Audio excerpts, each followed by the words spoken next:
जय श्री कृष्णा, श्री राधे राधे। आप सभी का चीनू ब्लॉग में स्वागत है। मेरे छोटे भाई और बहनों को ढेर सारा प्यार और बड़ों को प्रणाम। तो आज हलछठ है, मेरा व्रत है। सभी माताएं और बहनें अपने पुत्र की लंबी आयु के लिए, निरोगी काया के लिए ये व्रत करती हैं। शिव शंकर भोलेनाथ और माता पार्वती का ये व्रत है। और खेतों से उगने वाले फल या सब्जियां का सेवन नहीं किया जाता है।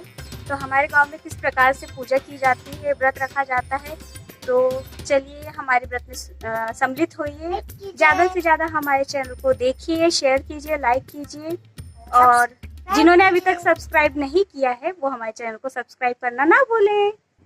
हल षष्ठी व्रत मेरे सभी व्रतों में से एक पसंदीदा व्रत है और ये व्रत मैं बहुत दिनों से कर रही हूँ। जब वेदांश होने वाला था, मैं प्रेग्नेंट थी, उस समय से ही मैंने व्रत स्टार्ट कर दिया था रखना। तब से अभी तक मैं कंटिन्यू कर रही हूँ। हर साल व्रत करती हूँ और बड़े प्यार से करती हूँ और इंतज़ार करती हूँ कब आएगा ये व्रत। मैं ही नहीं, सभी माताएं करती होंगी, क्योंकि ये है ही इतना चमत्कारी व्रत। हमारे गांव में कोई सा भी महिलाओं का व्रत रहता है तो बड़े प्यार से मनाते हैं। सभी मंदिर में आते हैं और पोथी सुनते हैं, भगवान की आरती पूजन अर्चना करते हैं। उसके बाद प्रसाद बांटा जाता है। सभी एक दूसरे से मिल भी जाती हैं और सभी अपना हालचाल भी ले लेती हैं, बातचीत भी हो जाती है। क्योंकि गांव में सभी के घर जाना उतना नहीं हो पाता है, ना के बराबर ही होता है। पर जब कोई भी पूजन पाठ होती है तो सबसे मिलना हो जाता है और पूजन की पूजन हो जाती है। तो बहुत ही अच्छा लगता है कि एक ही स्थान पे सभी लोग मिल जाते हैं। तो देखिए कितने सारी महिलाएं आई हुई हैं हमारे गांव की। ये सब मेरी ककिया सास है, कुछ बड़ी सास हैं, कुछ नंद हैं जो कि मायके राखी पे आई हुई थी, तो वो भी यहीं पर हलछठ की पूजा कर रही हैं। तो सभी को देख के, सबसे मिलके बहुत अच्छा लगा।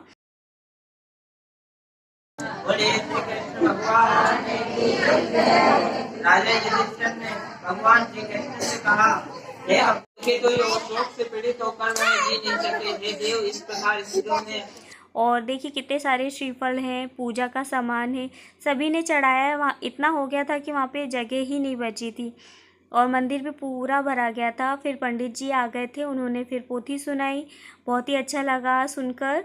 और सभी महिलाएं बिल्कुल जैसे स्कूल में छोटे बच्चे बैठ जाते हैं ना, जब टीचर बोलती है साइलेंट प्लीज़, वैसे ही सभी महिलाएं चुपचाप हो गई थी और सभी लोग पोथी सुनने लगे थे। तो बहुत ही अच्छा लग रहा था, एकदम शांत माहौल।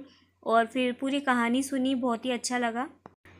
हलछठ व्रत की कहानी कुछ ऐसी थी कि एक ग्वालिन थी जो दूध बेच के अपना जीवन यापन करती थी। दूध बेचने जाना चाहती थी वो, लेकिन वो गर्भावस्था में थी और उसने सोचा अगर मैंने पुत्र को या अपने बच्चे को जन्म दे दिया तो फिर वो दूध रखा कि रखा रह जाएगा, क्योंकि उसकी रोजी रोटी तो वही थी। तो उसने सोचा मैं बेच आती हूँ। पर वो बेचने गई तो बीच में ही उसे प्रसव पीड़ा हुई और उसने एक बच्चे को जन्म दिया। और जन्म देने के बाद झाड़ियों में छोड़कर उसने गांव में जाकर दूध दही बेच दिया। तो बेच के जब वो वापस आई तो देखा कि उसका जो पुत्र था जिसे उसने जन्म दिया था वो मरा पड़ा है, क्योंकि किसी किसान ने उसके ऊपर हल चढ़ा दिया था, जिससे उसकी मृत्यु हो गई थी। तो वो विलाप करने लगी, रोने लग गई और दुख की मारी वो वापस जाकर सभी से अपनी क्षमा मांगी गलती की। इस प्रकार कहानी थी। सभी ने उसे माफ़ कर दिया। माफ़ करने के फलस्वरूप वो जब वापस लौटी तो उसे उसका पुत्र जीवित मिला और वो खुश हो गई और उसने उसी वक्त संकल्प लिया कि मैं अब कभी झूठ नहीं बोलूँगी। तो ये व्रत की कहानी है, मैंने शॉर्ट में बताई है, आप डिटेल में पढ़िएगा, सुनिएगा। बहुत ही अच्छी कहानी है। तभी से हलषष्ठी का व्रत किया जाता है। इसमें गणेश भगवान की पूजा की जाती है, गौरा पार्वती माता की पूजा की जाती है, शिव शंकर भोलेनाथ की भी पूजा कर सकते हैं। तो इस प्रकार से हम लोगों ने सभी ने पूजा की, बहुत ही आनंद हुआ और बहुत ही अच्छा व्रत है। सभी माताओं को करना चाहिए अपने बच्चों के लिए।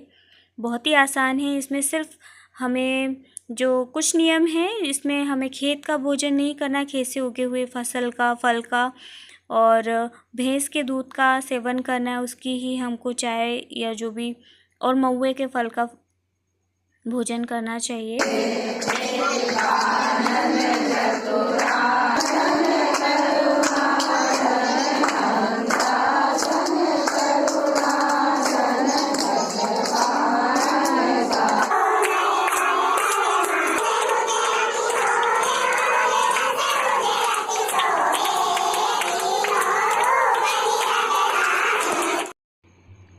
कंप्लीट होने के बाद फिर सभी ने मंदिर में परिक्रमा की और उसके बाद श्रीफल फोड़े और फिर बाहर जल चढ़ाया, पूजन किया।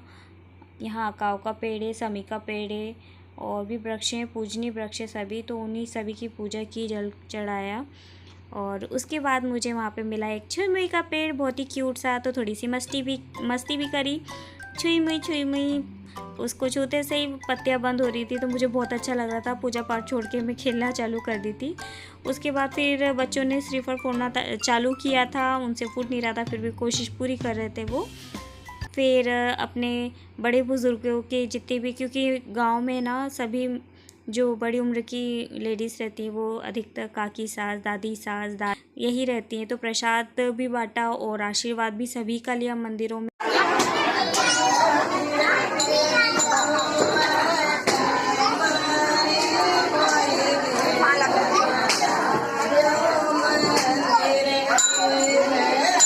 जिन्हें भजन आते थे उसके बाद सभी ने भजन चालू कर दिया था, तो बिल्कुल मधुरमय माहौल हो चुका था। यहाँ पर राम सीता जानकी की बहुत सुंदर प्रतिमा है, गणेश प्रभु जी की भी है।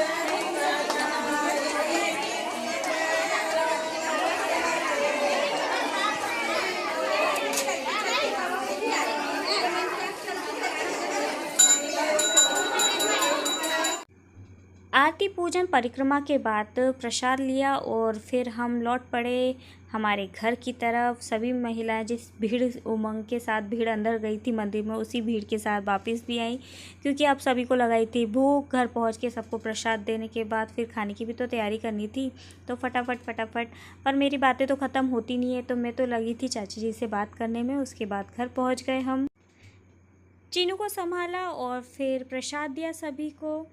आप सभी को हलचट की बहुत सारी बधाइयाँ, मेरी प्यारी बहनों को और माताओं को। तो मैंने भी हलचट की पूजा करके आ चुकी हूँ, व्रत है आज मेरा। और हलचट में सबसे मुख्य रहता है महुआ, और ये रही हमारी हलचट की धानी। तो ये हमारा प्रसाद है वेदू भैया का, जो और भी उनकी जो काकी चाची लोग हैं उन्होंने दिया था। तो और ये राखी जो हमने चढ़ाई थी प्रभु जी के पास, ये राखी है, एक वेदू की है और एक चीनू की है, तो ये दोनों को बांधूंगी। और ये कटोरा है दोनों भाइयों का अलग अलग, तो ये सब पूजा में चढ़ाया था और भगवान से चढ़ाकर विनती करी है कि मेरे दोनों बच्चे स्वस्थ रहें, सभी के बच्चे स्वस्थ रहें, सभी खुश रहें, हेल्दी रहें और अपनी माता पिता। और ये हमारी चाची जी हैं, तो उनका भैंस है, तो ये भैंस का दूध भी उन्होंने दिया है चाय बनाने के लिए, क्योंकि मेरे यहाँ भैंस नहीं है। वैसे तो उपलब्ध है गांव में और भी जगह, पर मैंने नहीं मंगवाया था, समय नहीं था इसलिए, तो मैंने नहीं मंगाया था, तो उन्होंने दिया है और इसकी मैं चाय बना के पीऊँगी। घर आने के बाद मैंने बांधी राखी वेदू भैया को। चीनू तो बहुत मचल गए थे, रो रहे थे, तो उसके पापा उसे संभाल रहे हैं, जब तक फिर मैं वेदू के साथ मस्ती करते हुए उसे राखी बांध रही हूँ।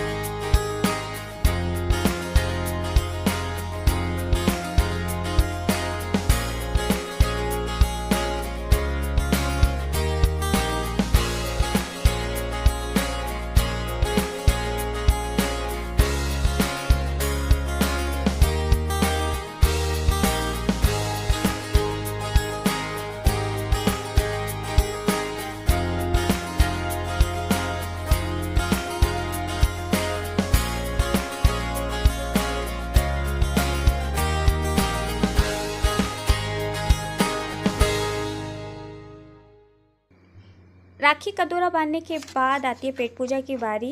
खेत की उगी फसल का हम भोग नहीं लगा सकते हैं, खाना नहीं खा सकते हैं, तो इसीलिए मैंने सिंगाड़े के आटे का हलवा बनाया है। और ये तालाब में उगते हैं सिंगाड़े, इसीलिए इसका हम आहार ले सकते हैं। तो यहाँ पर मैं बना रही हूँ सिंगाड़े के आटे का हलवा, और ये मेरा कंप्लीट हो गया है और बच्चों को भी बहुत पसंद आया।